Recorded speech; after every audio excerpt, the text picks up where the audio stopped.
All right. Hello, everyone. Thank you for being here for another awesome. Um, oh, I don't know what I'm pressing. Sorry about that. Thank you all for being here. We have another awesome panel for you all. We have a really cool one today. I won't be getting too much into it. Um,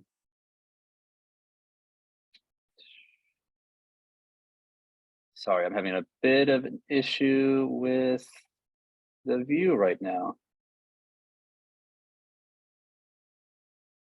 Mm, okay. Sorry about that. So yes, we have a cool one today. Thank you all for being here. I won't get too much into these announcements right now. Long story short, we have an awesome competition open right now for any women writers out there. So I'll throw a link in the chat, but I'll just bring in Josh and let him do his thing because I don't know why I'm having so many issues with Zoom right now. That immersive view that you stumbled into was kind of cool. We were all in picture frames like that. That's pretty No awesome. idea what that was, but I couldn't see myself in the so I don't know. I kept seeing your screen. I hope everyone can actually see what they're supposed to see. It looks normal. All right, cool. Thank you all. Josh, take it away. Of course. Thank you, Noel. Thank you to everyone that's here. So today we're talking with a big name on WebToons, Stephen McCranie. Stephen is the author and illustrator for Mal and Chad, an all ages graphic novel series. He is currently working on Space Boy, a sci-fi comic about a love that crosses light years. His stated goal as an artist is to make comics that nourish. For more info, go to stephenmccranie.com. Stephen, welcome to the show. Hi, Josh. Hi, everybody. Thanks for having me. I Of course. have a pretty bad cold, and so I apologize for my sort of low radio voice that I might be pushing at you guys today. Hopefully, my voice can last till the end of the hour. Hopefully, yeah, and hope you feel better soon. Thank you for toughing it out with us. So I want to start, Stephen, where we always start here, which is sort of a brief glimpse at your creative origin story, sort of that initial impulse you had to go down this creative road and develop as a writer, as an artist. Sort of what was that original moment for you? Um, yeah, I'm one of those rare people where comics sort of found me super early. I've been drawing comics for as long as I can remember. In fact, even before I knew how to write. So I would draw the pictures out and then have my mom write the speech bubbles in for me. And I couldn't even read what she was writing, but I knew it was comics. So I was happy to make it. And um, that's, yeah, that's, Mm. like, like I said, one of those rare things. I think our generation, I assume you're like 20s, 30s, like myself, but we were like raised with this idea of like, you could become whatever you want to become. And then most of us graduated during the 2008 crash, and there was no jobs for anybody, and it was kind of like, yeah, it was a little bit rough. But uh, I've one of those rare things where I wanted to become a cartoonist ever since I was a kid, and it actually happened, which was extraordinary. And I'd like to say that it was all because of me. I did work really hard, but I've gotten some amazing opportunities along the way. One of the big opportunities was my family. My I recently visited a classroom and was talking about the job of a cartoonist, and a student asked me, like, "Has anyone ever doubted you or thought you couldn't do it?" And it kind of stopped me in my tracks because uh, I realized like my parents were never like, "I don't know if you can make it. I don't know if you can make it in comics," and they my dad let me draw comics all summer once, rather than go get a job. So I had the support of my family. The other thing that I had was in college, I started working on a comic strip called Mal and Chad, like you mentioned. And I put that comic strip on the internet. Back then, they didn't have as much like social media type stuff as we have now. So I put it on one of those comic aggregator websites. I paid for just 6 months of advertising on it. Or actually, no, 6 weeks. It was 6 weeks of advertising. And during that, like teeny little space, a random publisher was just surfing the website, saw me on chat, and emailed me out of the blue. And so I had this opportunity right out of college to make my first graphic novel, which is just, again, that's not my fault. That's just because I got the opportunity and I was ready for it. So I really can't like claim all the credit for it. especially because I started working on Mel and Chad. I was like, hey, I got my dream job. But suddenly you realize like, oh, my dream job is a job and it's hard to work, hard to get myself to work. And I also made the mistake of not understanding that a publisher won't necessarily do all the work for you and promote all your stuff. They're just going to throw you at the wall and see if you stick. And if you fall off, they'll move on to someone else. There's plenty of people out there. And so Mal and Chad Volume 3 rolled around and I realized they weren't going to offer me more books. And I had never hired an agent. And so suddenly I lost my dream job and I was like, oh no, what'll I do? So I turned to Kickstarter, which was kind of going well at the time. I was like, okay, I'm going to self-publish. And I published a comic book called Brick by Brick. I recently retitled it The Art of Being an Artist and published it on WebToons, but it's a collection of short comic essays about what it takes to be sustainable, like what it takes to create for the long term and what it takes to have sustainable creativity. So I put that on Kickstarter. I raised a decent amount of money and was like, oh, I guess I'm a self-publisher now, and started working on that stuff. And then when WebToons came along, they were offering $30,000 for a comics contest. I know you guys run comics contests and stuff on your website, but I was used to seeing, normal amounts of money. And when I saw $30,000, I was like, either they are criminal or there's something new here that I missed. And we could talk more about that. But I decided like, I'm going to try to jump on board early. There's a chance that I could be a big fish in a small pool. And so I dropped everything I was doing. I spent the next 2 months just submitting to this contest. And I actually ended up winning the contest, the first ever contest, and getting published with WebToons. And I've been with them for like 6 years. So, so yeah, I've had the weird, rare opportunity to have worked in newspaper comics for panel strips, working with a major publisher, Penguin, now Penguin Random House, self-publishing my comics and doing WebToons. So I have a lot to share today, and whatever questions you guys have about any aspect of the comics industry, I'd love to talk to you about. And that's my little story. Thanks for asking. Of course. Yeah, no, that's awesome. And you brought up so many things I want to get back to. I want to start with Mal and Chad, because, first off, like the fact that you put up a quality product, that's what got an editor's a publisher's attention. So I'm curious at that point, like, where were you as a creative? Were you feeling like this is sort of like you were ready to get out there? Or was it kind of just like a shot in the dark and see what happens? I don't think I could take credit for it exactly, because who advertises their comic and then gets a publishing deal out of it? Like I didn't even submit anything. There was no. I think what had happened is the publisher was he had realized that Diary of a Wimpy Kid was another similar thing that started online, and some publisher just found the creator online and was like, oh, so he started thinking like, well, what other comic might be out there that I haven't seen? And from what I could piece together, since he knew nothing about comics, he just he went to Google and typed in web comics, and like that random aggregator that I was on, like he just like, yours look the best out of all that I saw. And like, again, 6 weeks of advertising. So I can't really claim credit for that happening. So it was a shot in the dark. But as to whether I would say whether I'm ready, I was ready. It's a hard question to answer. But I did know entering into college that like, I decided I didn't want to go to an art school because I didn't want to have that enormous debt heading out of it. I think that there's a lot of benefits to going to art school, particularly if you can make friends in the industry. But in regards to comics, there isn't like a job waiting for you when you got out. So I did enter into college knowing, like I went to a community college. I did enter into that college knowing that I needed to be ready by the time I got out for a job, and I needed to try to have a job by the time I got out. So I was trying to head that direction, and the fact that it happened a lot quicker than I ever expected is somewhat miraculous. But yeah. No, that's great. We have a ton of questions coming in, and we will get to them all. I want to start with this one because it's relevant to what we're talking about now, which is what tips do you have for promoting your own web comics? That is the question. Yeah. It's funny because I've been trying to think about how do I promote Space Boy right now.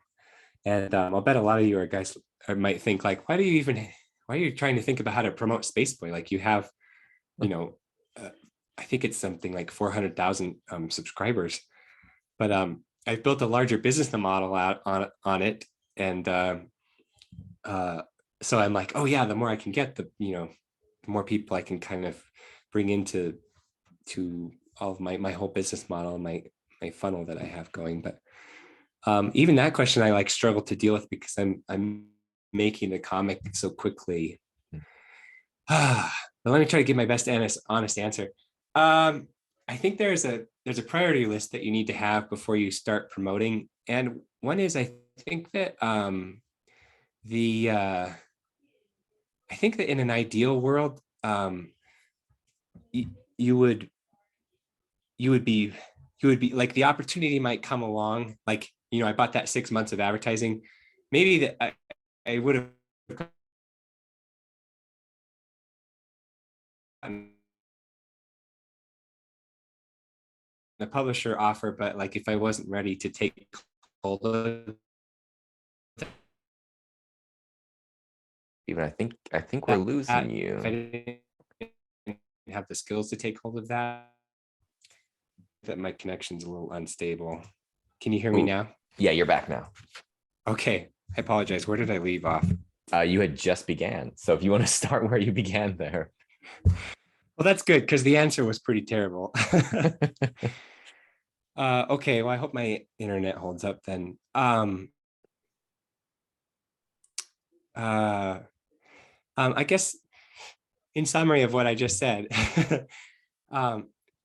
make sure you don't put the cart before the horse. So like you need a lot more practice as an artist. Do that first because ways to distinguish yourself in a market.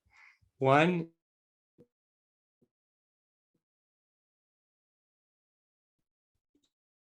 Oh no, I think we lost you again. you try to be the best, which is hard because there's a lot of people out there. But hold on, I'm gonna go. Can you hear me now? Yes, I can hear you again. Okay, I apologize. I'm gonna go make sure no one else is using the internet. See if I can make this connection work better. I'll be back in 2 seconds. Sure, thank you. So everybody hang tight. Keep the questions coming. These are great questions. We'll get to them all. We're about to start talking about Space Boy once we finish talking about the promotional question. Thank you for your patience as we do this. We have had internet issues on the show before, so I'm proficient in wasting time and talking about nothing while we wait for Stephen to get back. And I know Nawel mentioned a bunch of stuff about negative space, but you should check out the contests or the competitions we have going on. And Stephen's back now. All right. I have asked everyone in my household to disconnect from the internet. Thanks, Stephen. But if worse comes to worse, I will call you.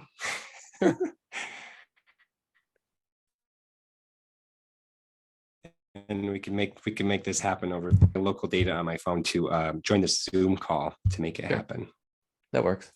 So we'll see if the connection gets better. Otherwise, we'll jump to my phone. Sounds good. It had cut out right when you said number one. You were about to go into a list of how to not put the cart before the horse, and you said number one, and then it froze. So what was number one? Oh man, that's unfortunate. There are 3 ways to distinguish yourself in a market. The first is that you try to be the best. I'm still nervous I'm going to lose you. You're good now. Right now it's coming through pretty clear. Okay. The first thing you try to do is try to be the best at what you do. So that means just practice. And the more you practice, the more you start distinguishing yourself. It's hard because you're competing with the whole world, but it is a way to gain an audience. It is a way to gain a following as you continue to practice.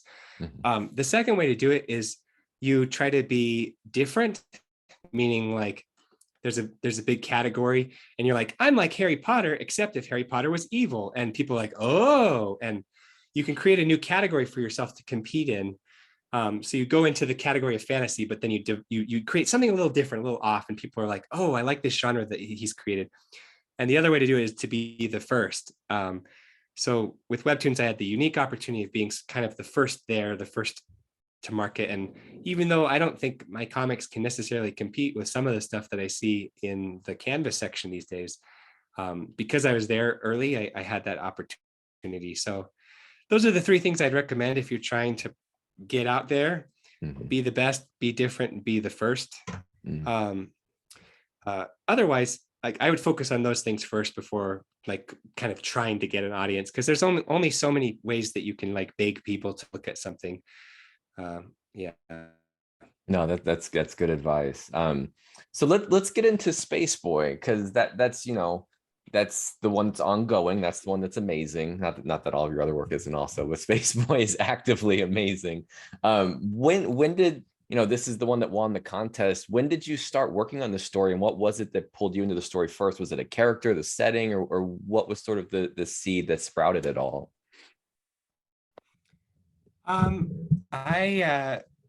Space Boy's been a project I've wanted to work on for like, I want to say 7 or 8 years before I did it for the contest. So it started when I was watching this Japanese movie called, I can't remember. It might be like Hinokio. It's a story about a hikikomori, a Japanese shut-in kid who never goes outside, and the technology they have to build to try to like get him to interact with the real world. And I'm really interested in this idea of sort of the space between us, how society, we seem to be drifting apart and getting lonelier and lonelier. And what better way to do that than a sci-fi where the space is literal, where the outer space is everywhere. And so I was really excited to work on that for a long time, but it's not like I had the idea right away. And I think for me, I'm the type of creator where I have to let it sit, mature for, years and years and years. I don't create my ideas overnight. I'm a very slow thinker.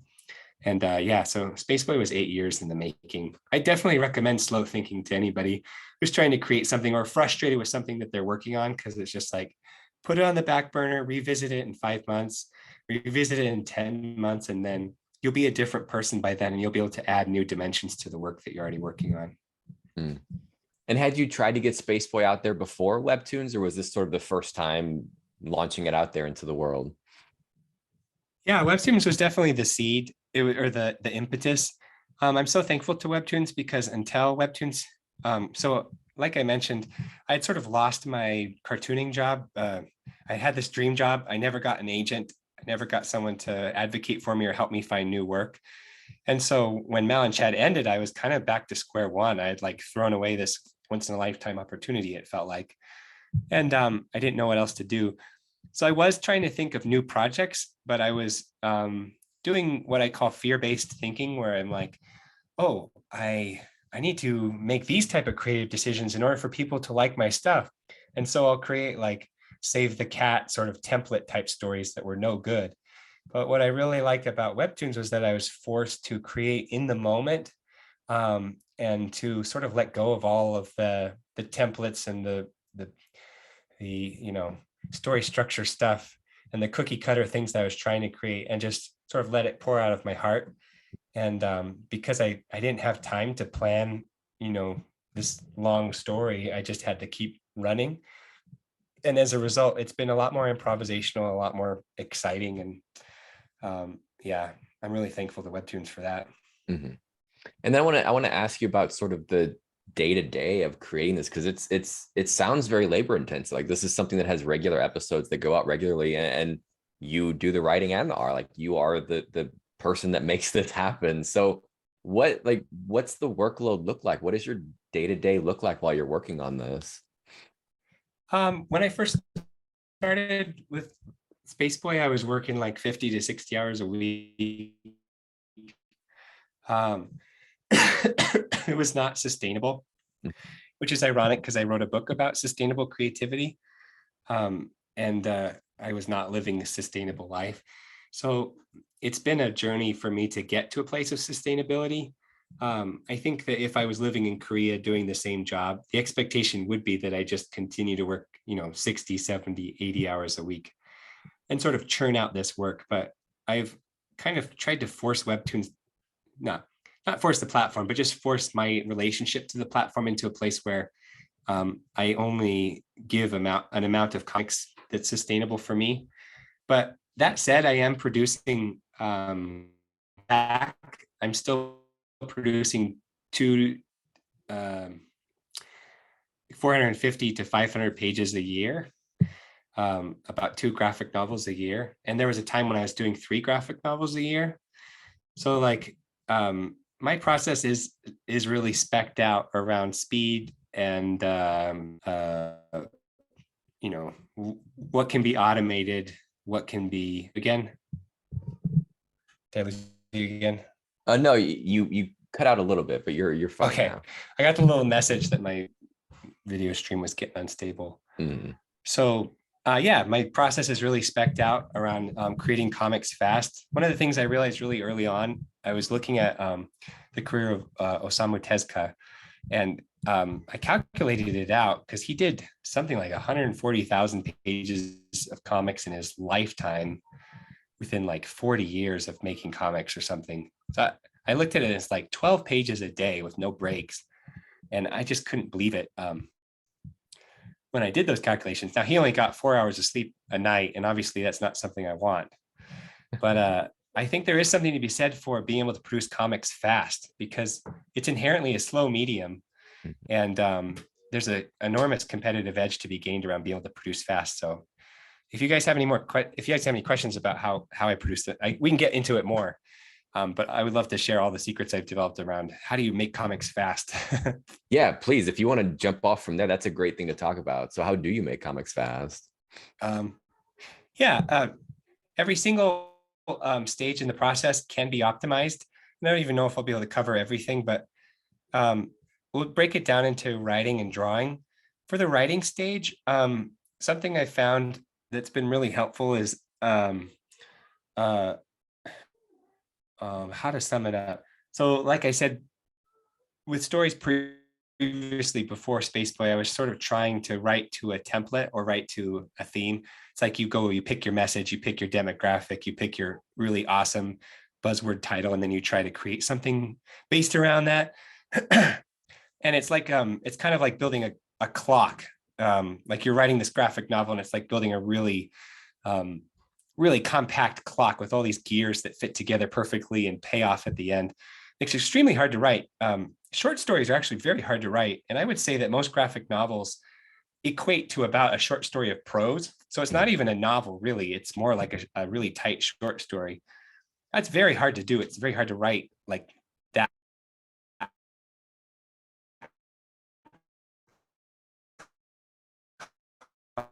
Compact.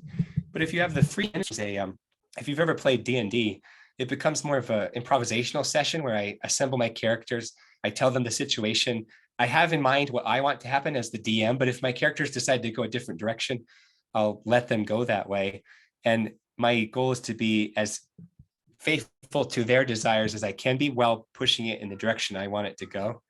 And instead of creating plot, I'm more just honoring what the characters want. The writing comes out a lot faster and a lot more powerfully because it sort of comes out of the heart. It comes out of like genuine frustrations and pain that the characters are having. And I also start skipping large swaths of the story that I would think is important as the writer, but my characters don't think is important. And as soon as the audience senses that, they go, this character has autonomy. I have autonomy as the audience because I'm inhabiting the character, and I'm living in a real world through this. And so that's helped compact a lot of my writing in a lot of regards, like to let it come out freer rather than like thousands of drafts. Like I used to write, 18 or 19 drafts for a single graphic novel. Now it's like I'm, because again, you're trying to like compact everything there, but now it's Now it's more of a discovery process. So that type of writing is more economical, I think. Like it's sprawling and a little intimidating, but it's also very economical. Like it's very dense as far as all the things that are happening.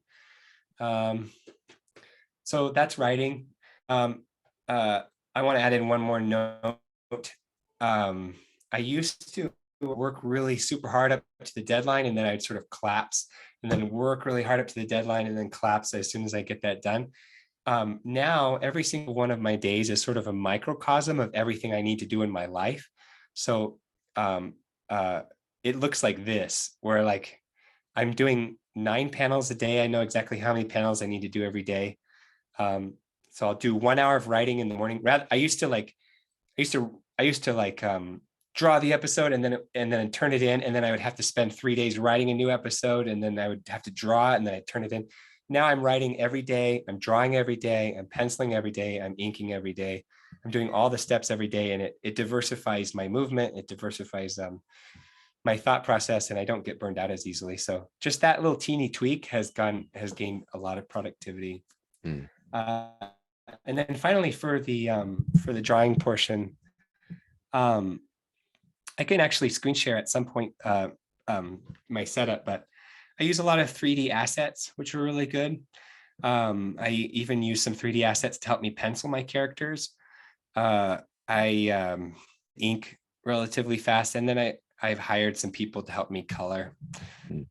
So yeah, if you want to share screen and show what you have going on, this would be a great time to do that. Okay. Let me see if I can figure out how to do that.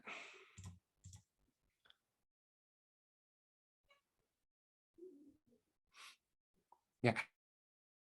How do I do that? If it's on your computer, on the Zoom screen, it should say share screen. And if you click that, it'll give you the option for what you want to share. There we go. Okay. Yeah, figured it out.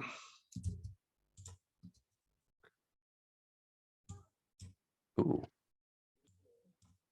So this is a page. I plotted out some of the speech bubbles, so it's not entirely clear what's happening. Obviously, it's not clear what's happening. Here's a page that I'm working on currently. Manga Studio is sort of the old version of Clip Studio. I'm in the process of perhaps changing, but I've discovered a brush that's very versatile and that can't be replicated in Clip. So I'm kind of stuck in Manga Studio for now.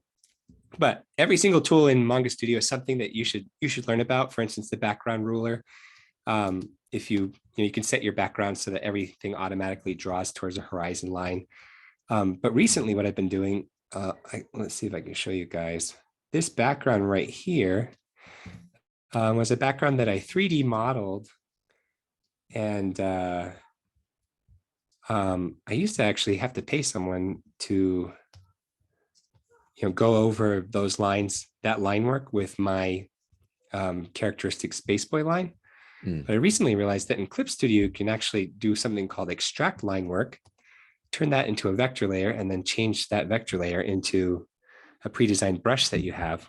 So I can actually just convert these generated backgrounds, which I create in SketchUp, directly into line work for the background. So that alone it's just an enormous amount of work taken away. And again, rather than, I used to have to draw every background by hand, but now I can just model the background, which is a whole nother set of skills. Actually, let me show you my thumbnails too, because that's interesting to look at. Again, I won't be able to talk about everything that makes makes Spaceboy fast, but my thumbnailing process has gotten a lot quicker over time. Thumbnailing might be one of the hardest parts of making comics, but I have a way now of blocking, put the speech bubbles out first so I understand the shape of them. And then you might be able to see there's the darker lines, but then there's these lighter lines. Do the lighter lines first just to block out, like I know there's a character there, here's how big I want him to be. And I just, sometimes if I know a character's here, I'll just draw a triangle. And just compositionally, I'll have the composition ready in my head, and then I'll go back and give their specific expressions. So even breaking down the process like that makes it a lot quicker. Mm. And then here's one of the big ones. You'll notice that these character heads right here, I didn't actually draw this. This is a screenshot of a Blender model, which I made in Blender. I'll show you that in just a second, but what I do is I'll pencil, I'll move the head to the right angle. I'll take a screenshot of it, pop it in, and then I've penciled the body here.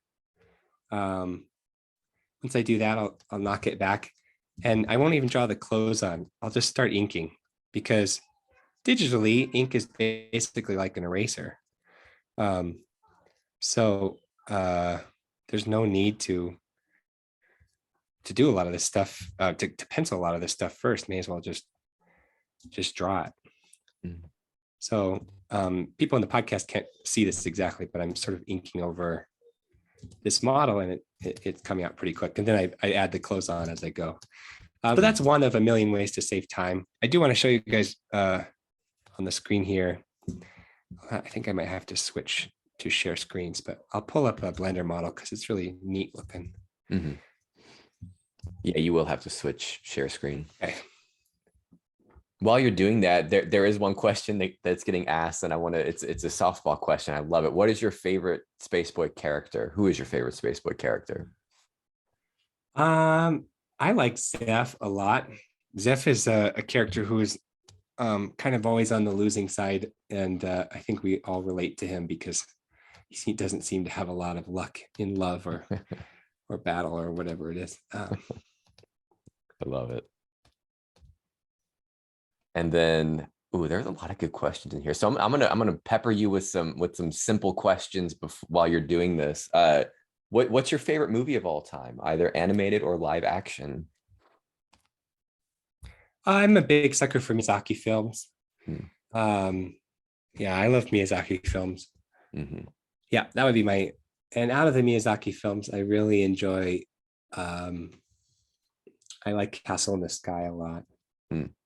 Good choice. All right, if you want All right, I don't. Yeah, you go ahead. Can you guys see my screen? Yes. So again, for people on the podcast, once I turn off this, essentially now I have line work that's sort of like a 3D drawing. And I've modeled my character's head, but then I've used a tool called Grease Pencil, where you can draw on the outside of the character's head and essentially create a pencil drawing that's 3D. So I would definitely Google Grease Pencil because it's a game-changing tool unto itself. But that's what that looks like. Yeah, and that's helped save a lot of time and make my characters look a lot more consistent. And I I really struggled with this for quite a while because it felt like cheating. But two ways I justified it. One is that I think in the service of a story, if it's in the service of a good storytelling, cheat as much as you can because it's so hard to make comics. So go ahead and cheat. The other thing is that since my time budget is so limited, since I can spend a lot less time working on drawing ahead, for instance, with these models, it actually has given me more time to try to learn how to draw body and anatomies and other parts of the character that I've been sort of lacking at because I just haven't had the time. So I was really excited to get these in place because it actually freed up time for more learning because I'm constantly trying to learn and improve my comics. So yeah, this is fascinating. This is so cool to see. So a related question that's in the Q&A that I've been eyeing for a while. Are there times when the art informs the story? So for example, I want to draw X, so X will happen in the story, or does the plot lead you towards the artwork? I'm very plot based. I do know that there are creators who essentially create a lot of evocative imagery and then they create a narrative in order to reach that imagery. I don't think either method is bad. When I'm thumbnailing, sometimes I will have a character who I get into that moment and realize that, oh, their hand would be up like this. And it can create these improvisational things. For instance, in this episode, one of the characters shouts at the other one, and I realized like, oh, I could fit a little spit take in here where the character like who's sipping a cup of coffee like blows it out. That wasn't in the original script, but as I was thumbnailing it, I was like, oh, this needs to be here. So there is moments like that, but I would say I'm more cerebral and yeah, more plot based. Gotcha. And then similar to that, another question from the Q&A is, how do you plot, or how do you plan out the plot and themes of Spaceboy? I'll add my own caveats, especially when you're going at such fast pace. Do you outline these things ahead of time, or? Yeah, I think maybe you guys have heard of that dichotomy between the seat of the pants writer and the plot writer. Mm-hmm. I don't think that, I think in an ideal world it's actually both. I have a whole video about this on my Patreon that explains like my philosophical views on this, but like as a broad outline, I would say that you have your best week when you make a plan for your week. If you write down like, hey, I'm going to do this on this day, I'm going to go here, on that day, I'm going to go there.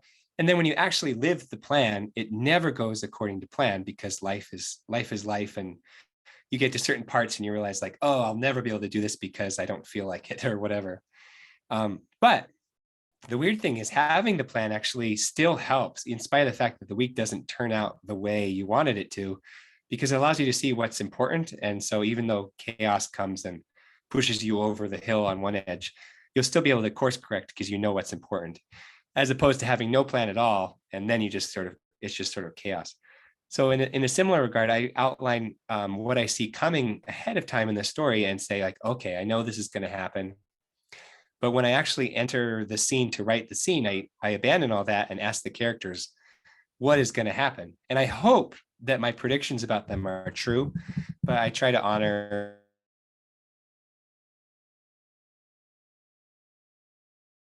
I think we lost you.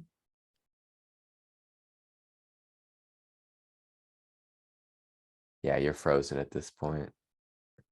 To the best of my ability, what they actually want to. Am I back now? You're back now. Yeah, you had just said you hope your characters do what they want to do. You hope they'll honor, and then you froze. Yeah. Okay. I hope my characters will do what I want to do, what I want them to do, but I have to honor what they say. And so just like with a chaotic week, once the scene is over, then I take what actually happened and reincorporate it into my outlines. So it's a direct back and forth between the plot and the characters. I love that. And then there's another really good question in here that I've been wanting to get to. It's something you'd mentioned early on. Can you talk a bit more about what you'd mentioned earlier regarding having your dream job, but still feeling like you have to motivate yourself to work sometimes? That interested me because I'm not necessarily working my dream job, but I lose motivation to work a lot. I wonder if that's the same case when doing your dream job. Yeah. I was really kind of mad at myself because I had gotten this dream job. I had gotten a book deal right out of college. And there were days when I could only work for like 2 hours and I just didn't have the discipline to do the things that I wanted to do. It's that irony of like, we do the things that's easiest, not the things necessarily that we want to do. And I think that I think it takes practice, that you can grow with, you can learn how to motivate yourself, and you can learn self-control. It's something that I was kind of shocked about when the pandemic rolled around and a lot of people had to work at home, and they're like, oh, this is so rough. And I realized that I had already been practicing that skill set for the past 10 years. And it's something you can learn. You can motivate yourself, and there's all kinds of ways. I would say as a hint about how to motivate yourself, be nice to yourself. There's a weird thing where the harder you are on yourself, the less sustainable it is, and the quicker you'll burn out. But the nicer you are and the more generous you are with yourself, you'll be surprised how much you give back to yourself when you're nice to yourself.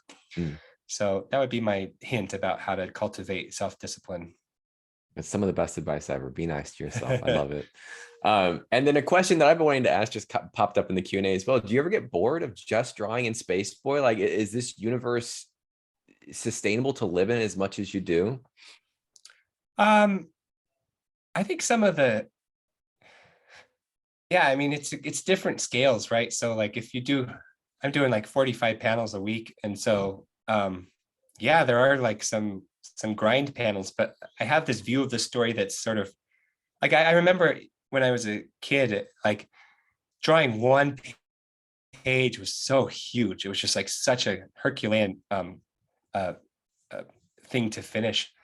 But now, doing 10 or 11 pages a week, it just feels like it's going by so much faster that what I'm looking at as I'm drawing these kind of boring panels is the story at large.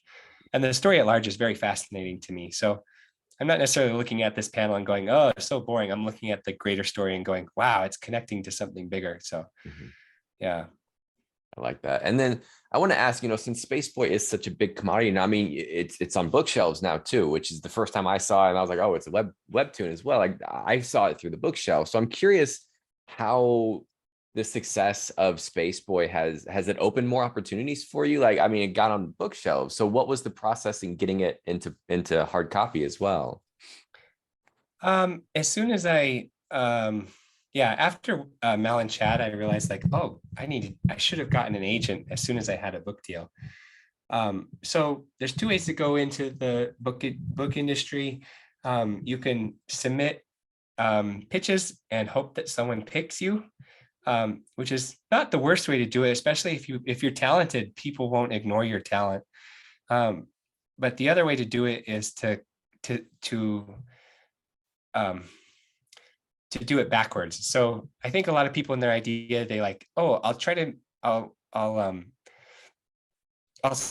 submit to an agent, and an agent will bring it to a publisher, and a publisher will bring it to an audience. But my experience is the opposite. So I had the audience. I snagged a publisher with the promise of an audience, and I snagged an agent with the promise of a publisher. So I had this audience on WebToons, and an editor from Dark Horse saw me at a convention and invited me to pitch something. I pitched Space Boy and mentioned my audience, and they're like, "Oh, sure." And then I asked my editor, "Who would you recommend as an agent?" And they, sort of begrudgingly were like, "Well, you could call this guy. He's really good." Because they don't necessarily want you to always get an agent. But so then I called him and I said, I already got a book deal on the line. Do you want to join? And he's like, well, yeah. And so it's the opposite, because all the incentives are in place. Like the publisher is like, oh, an audience, that means free money. And an agent is like, oh, a book deal, that means my job's already done for me. So that was a really powerful way to go about it. But that's how I was able to get those books on the shelves. Do you, with all those different influences coming in, do you ever have trouble staying true to your vision for it? Are there other people trying to weigh in on where it should go, or is it always going to be your vision? Yeah, I mean, you'll be shocked about how little editorial input I've had, almost zero. It's really zero, honestly, except for my wife. She's the one who reads the stuff. It's coming out so fast that it's coming out so fast that there's hardly any time to edit. So WebToons won't edit your work at all. And then once it's already done, a publisher will be like, well, it's working, like there's an audience for it. So, and I also weirdly feel, this might be a little arrogant, but I do feel that a lot of editors just don't know what they're talking about when it comes to comics. I don't know if you've ever met any frustrating editors, but one editor that I worked with at Penguin, I showed him my comics, my thumbnails, and he was like, what if you were to delete this panel here? And I think in his head, he was assuming that like my computer program that I was using would just reorder all of the panels as if it was like a letter and a sentence on a word processor. And so I do think that you as a creator probably know what's best for your work.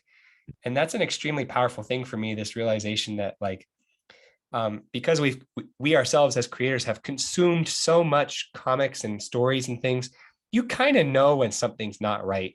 And if you're really honest with yourself, for me, that's the best editorial direction.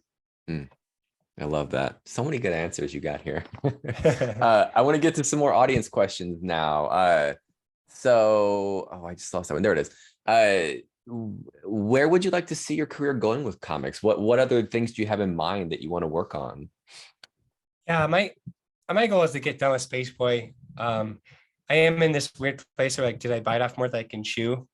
But I see the ending sort of shining before me like this glorious, I just see it and I see buckets of happy tears for my audience. But I don't know if we'll get there. And I'm scared because I say like, well, it'll take 2 or 3 years to finish. And I know that that probably means like 5 or 6 years. Mm. So I just hope to be able to pay the bills for as long as it takes to make Spaceboy. In my little heart of heart, I do hope to be done by the time I'm 38. I'm 35 right now. And the reason I picked that number is Miyazaki, who was a huge inspiration for me, he actually didn't make his directorial debut until he was 38, which is rather surprising. And it makes me think, like he spent a lot of work just doing TV stuff. He did Heidi and Conan and a bunch of other series. So he just did the grind for the first 20 years of his life. And then he went on to make some of the best animation in history afterwards, after he was 40, after he was 38. And so I'm hoping I'm following a similar trajectory as Miyazaki because I have so much respect for him.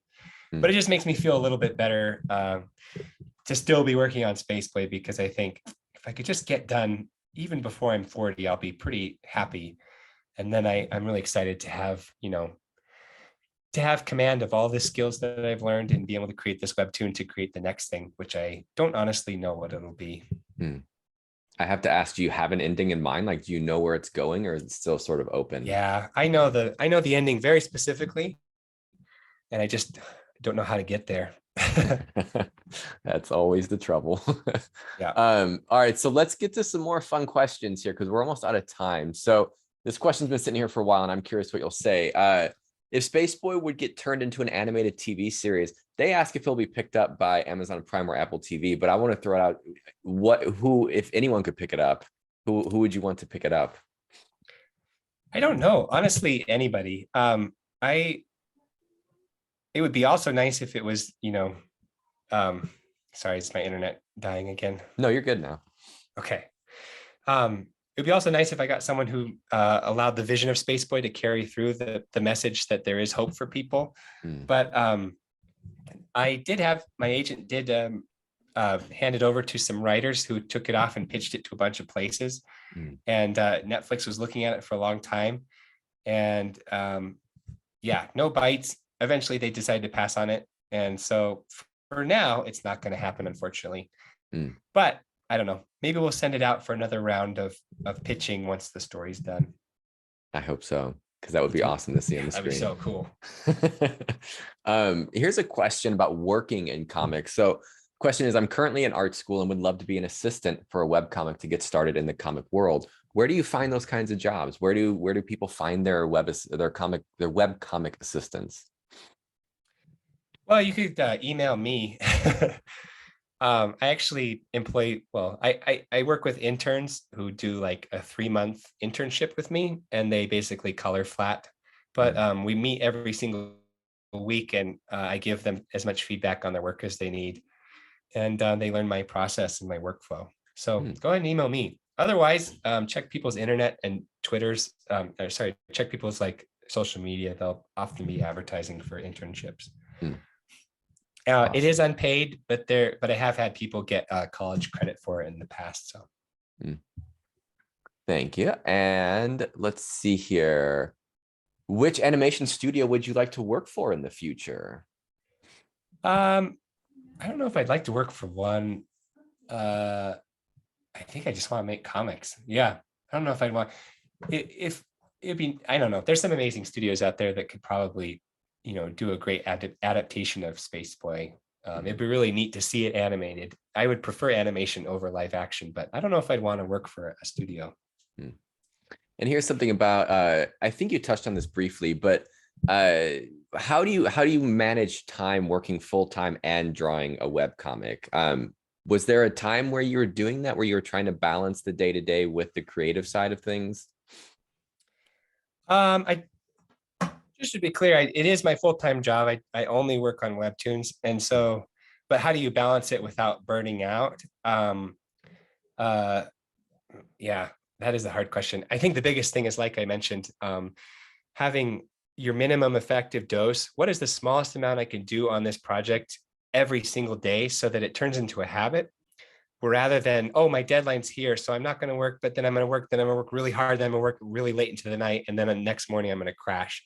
And it's just like a car, right? Like if you're going to spend the most gas when you're stopping and starting the car, when you're changing your speed. But when you're going, like that's when you use the least gas. So I try to stop as little as possible and start as little as possible. I just try to have a habitual work every single day.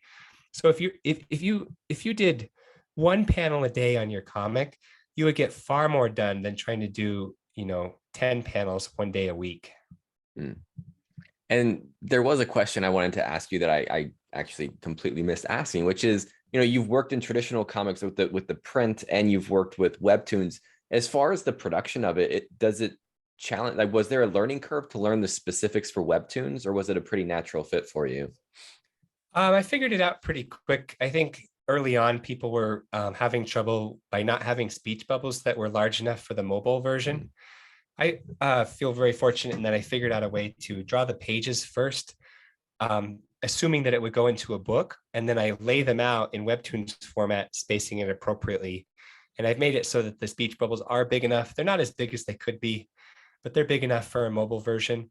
And that actually really helped me to put these books out, because a lot of the popular Webtoon artists who you see publishing books are having to spend a significant amount of time converting their Webtoon format into a book page. So I'm glad that I started with book page first and converts it to Webtoons from there. Mm-hmm. And then we're just about out of time. So I want to ask two last questions. The first one, you have given such good advice throughout this entire show, but I wanted to ask you if there was one piece of advice you could give to people who want to break into comics, whether it be traditional or webtoons. What, if you could boil it all down to one piece of advice, what would it be? It sounds weird, but I wouldn't take comics too seriously, which sounds kind of weird telling you guys that, being on a comics website in the midst of a comics community. But I've actively participated in what I call the religion of comics, where there's a sense of like, this is how I express my meaning in the world, and this is how people will remember me after I'm dead. They'll look at my work and go, this is who he was. And I used to think of my work that way. I used to like elevate it to those levels. And even like, this is how I'm going to like impact society. But I've realized recently that like much more meaningful than my work is just caring for the person next to me, having a daughter, and realizing that like, my goodness, I'm going to have way more impact on this person right here, right now in front of me by loving them well than I'll ever have on, my audience. And Space Boy is impactful, and it is doing things for Peep Society, but it's a lot less connected to me. And I think also there's this feeling of like, I can't make a mark on the world until I get published. I can't do that, like get my work out there until like so-and-so gatekeeper like does, lets me in. When in actuality, like if our goal is to like love the person next to us and try to just do good for the people around us, that's something you can do every day, because there's always someone next to you. There's always like someone who is in front of you that you can take care of and love. And I've been realizing recently that I've been trying to redefine my self-worth that's disconnected from my comics and more connected to like, who am I loving that day, and who am I being loved by? So I would weirdly say like, it's okay if it takes time. You are you are a really worthwhile person just for existing, and you don't have to, like a publisher will not give you the that concrete, fullness of the human experience meaning that you're looking for. Like, because I used to just feel very strongly that like I wouldn't start living until I got my work out there, and it's just not true. Life is a lot more than comics. And I think weirdly, paradoxically, like you will have a lot to say by living present and by loving people in your work. So your work can only benefit by putting it in its place and saying, this is not who I am. This is just something I do. So I love that. That's fantastic. Such a good note to end on. I do, before we end, want to give you a chance to promote whatever you have to promote, where people can find you on social media, how they can read your stuff, all that good stuff. Yeah, I didn't have time to go into how I make comics entirely. Like I tried to give you guys as much as I could, but there's a 7-part YouTube series that I made that I put on my Patreon on the $5 artist tier. So if you want to jump on there, watch all the stuff, and then unsubscribe right away, that's fine too.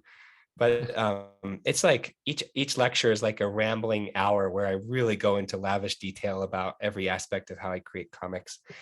Other than that, please check out Spaceboy, and thank you for having me. Of course, yeah. Thank you so much for taking the time to be with us. This was awesome. To everybody that's here, we'll be back. First off, thank you for being here. And we'll be back in 2 weeks. February 1st, we'll have another one of these. So we don't have the details up yet, but they'll be up on negativespace.com/events. So negativespace.com/events if you want to join us again in 2 weeks. And again, Stephen, thank you so much for taking the time to be here. Yeah, thank you guys for having me. This is so fun. Awesome. All right, we'll see you all in a few weeks.